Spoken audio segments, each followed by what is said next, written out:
Morning dear student, मैं doctor नीलम गुप्ता आप BSc part 3 के विद्यार्थियों को one dimensional simple harmonic oscillator को क्वांटम मैकेनिक्स में हम पढ़ा रहे थे।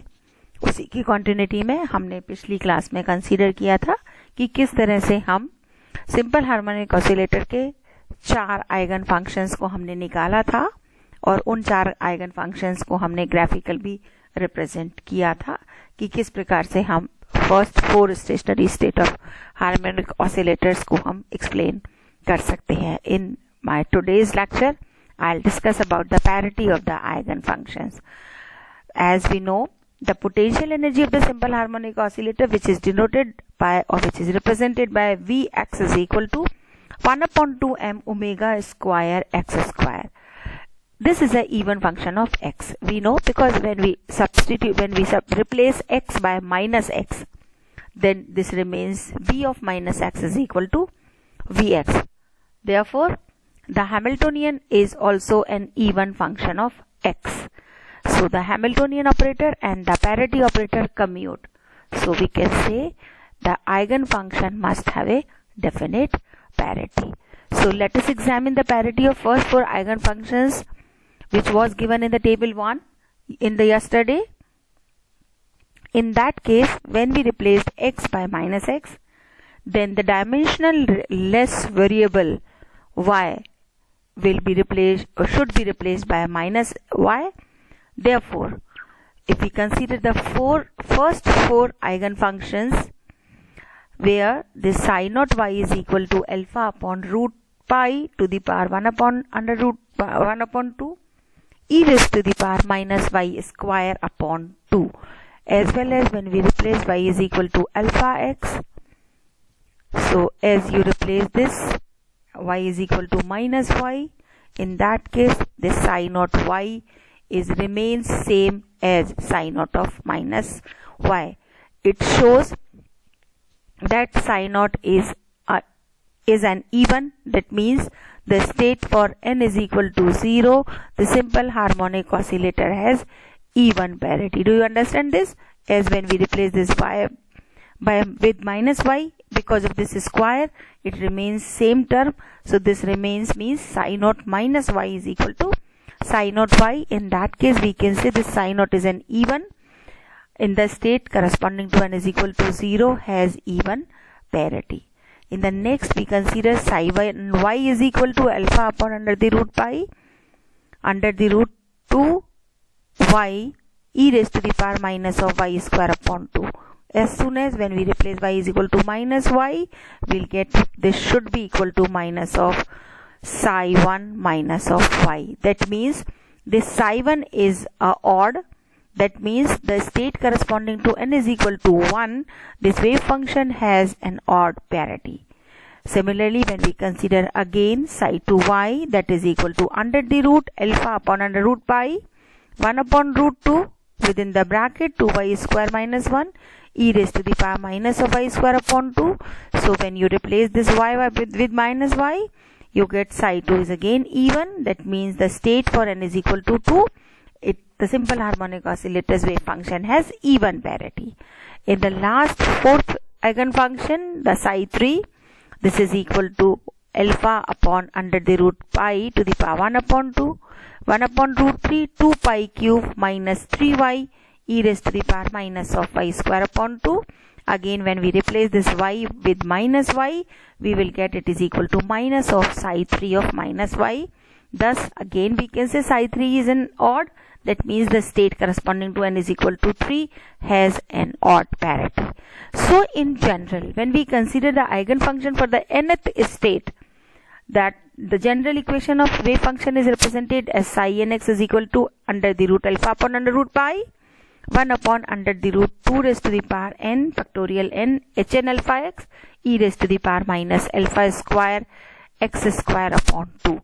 So the parity of Hermite polynomial is minus 1 to the power n. That means hn of minus alpha x is equal to hn alpha x when n is even. Exactly we are observing here when we substitute x is equal to 0, our wave function is a even function. When you consider x is equal to psi 1 is equal to psi 1 wave function, this is again odd, corresponding to n is equal to 2. N is equal to 1, sorry. Again for n is equal to 2, it has an even parity. N is equal to 3, it has an odd parity. So when we consider psi n of minus alpha x is equal to minus of hn alpha x when n is odd. So the eigenfunction psi n is even for n is equal to 0, 2, 4, 6, 8, etc. And the corresponding state has an even parity. The eigenfunction psi nx is an odd parity for n is equal to 1, 3, 5, and the corresponding state has an odd parity. So I think you can understand the even or odd parity. Even parity corresponding to n is equal to 0, 1, 2, 4, and for odd parity corresponding to n is equal to 1, 3, 5, and so on. I think, do you understand this, all these? Now we consider the next is the orthogonality of eigenfunction.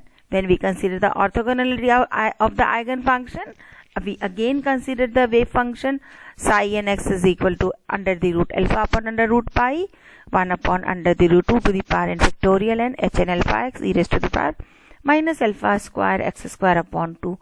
With this satisfy the orthogonality condition. Integration from minus infinity to plus infinity. Psi n star x psi k x dk is equal to 0 when n is not equal to k. So to understand this orthogonality of the eigenfunction of simple harmonic oscillator, substitute the value of the wave function. We get psi n star को जब हमने substitute किया, what I am getting 1 upon under the root 2n factorial n 1 upon under the root 2k k factorial. This alpha upon under the root pi, this 1 upon 2 will be cancelled out because 1 upon 2 and 1 upon 2 will have 1. So under the root 1 upon 2 अपना हट के single 1 आ गया. And integration is from minus infinity to plus infinity.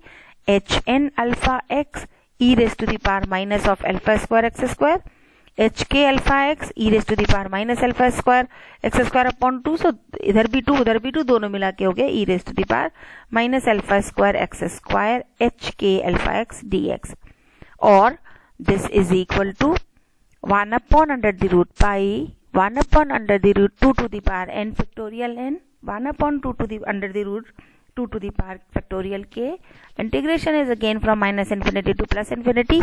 hny e raised to the power minus y square hky dy where y is equal to alpha x. So now we have the two Hermite polynomials hny and hky.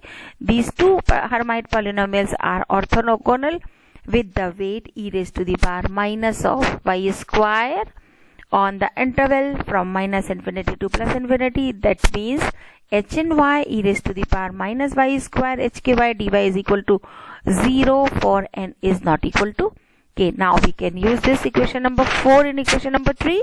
So we get this integration of minus infinity to plus infinity.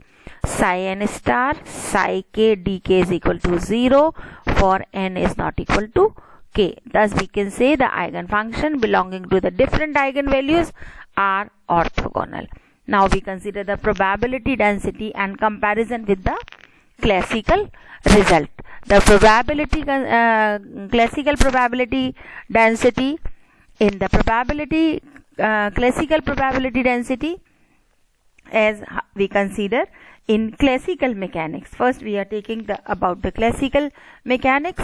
According to classical mechanics हम जानते हैं the position of a particle executing simple harmonic motion is given by x is equal to a sine of omega t. In the class of first year in the wave and oscillation chapter we have already so many times we derived that the particle in case of the simple harmonic oscillator the position of the particle is denoted by x is equal to a sine of omega t. And we know what is a. A is the amplitude of the oscillation.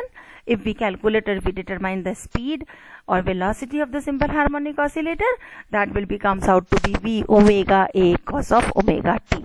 And its energy will be equal to 1 upon 2 m omega square a square. I think you don't have any problem because you already studied about this in detail in BSc part 1 paper 1.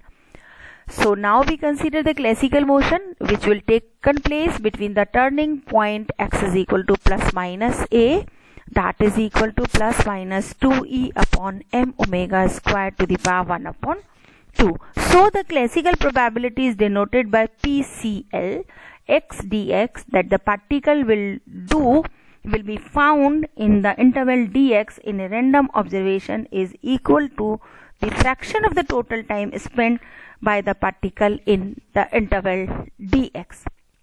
So the classical probability density PCL x dx is equal to dx upon v into 1 upon t to the power 1 upon t upon 2, where this t is 2 pi upon t, which is considered as the period of oscillation.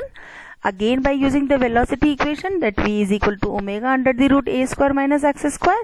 After substituting this, we can get the PCL x dx is equal to dx upon under the root pi under the root a square minus x square. So we have the maximum classical probability density PCLx at the vicinity of the turning point, where x is equal to plus minus a. As soon as when we substitute this x is equal to plus minus a, this will have the maximum probability where the speed of the particle vanishes. In terms of the reduced variable y is equal to alpha x, the classical turning points are located at y is equal to plus minus alpha a, that is equal to under the root 2e upon h cross omega. So the classical probability density of a simple harmonic oscillator is PCL x dx is equal to 1 upon pi under the root alpha square a square minus y square. Now we consider the quantum probability density.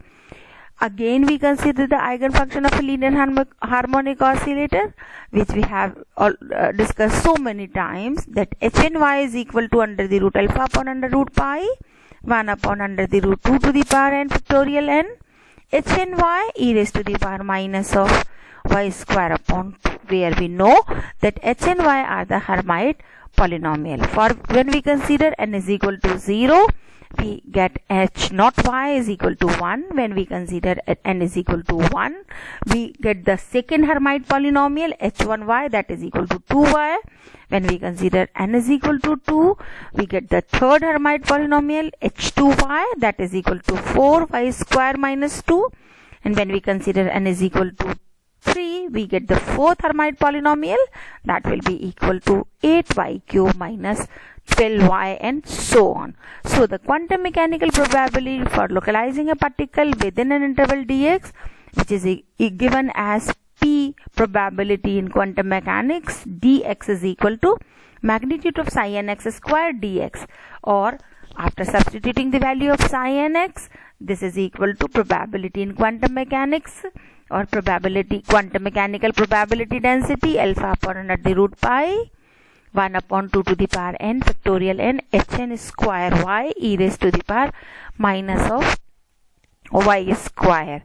So these are the four figures which are shown to plot of possible position probability density to psi n x for the first four eigenstate. This is for n is equal to 0, this is for n is equal to 1, this is for n is equal to 2, and this is for n is equal to 3 of the linear harmonic oscillator. The position probability densities are denoted by the solid line. The limit x is equal to plus minus a, which is limits not equal to plus minus a of the motion of classical oscillator of energy En are also shown. The classical probability density for such an oscillators are shown by the dashed line. So in this above figure, we plot the position probability density psi n x square together with the limit of motion of a classical oscillator having a corresponding energy En, and the classical probability density PCL for such an oscillator. So now we consider the comparison of quantum and classical results. The results for quantum simple harmonic oscillator are different from the classical harmonic oscillator in many ways. The first way is the energy of the quantum oscillator are quantized while that of the classical oscillator are not quantized. The minimum energy of the quantum oscillator is 1 upon 2h cross omega, whereas the minimum energy of the classical oscillator is 0. So this is the one difference between the classical and quantum mechanical oscillator. In the second case, when we consider the second difference, in case of the ground state corresponding to n is equal to 0, the quantum mechanical probability has its maximum at x is equal to 0, while classically the particle is most likely to be found at the end point of its motion. The third difference is the probability of finding the oscillator in the classical forbidden region is not 0 in case of quantum oscillator, while it is 0 in case of the classical oscillator.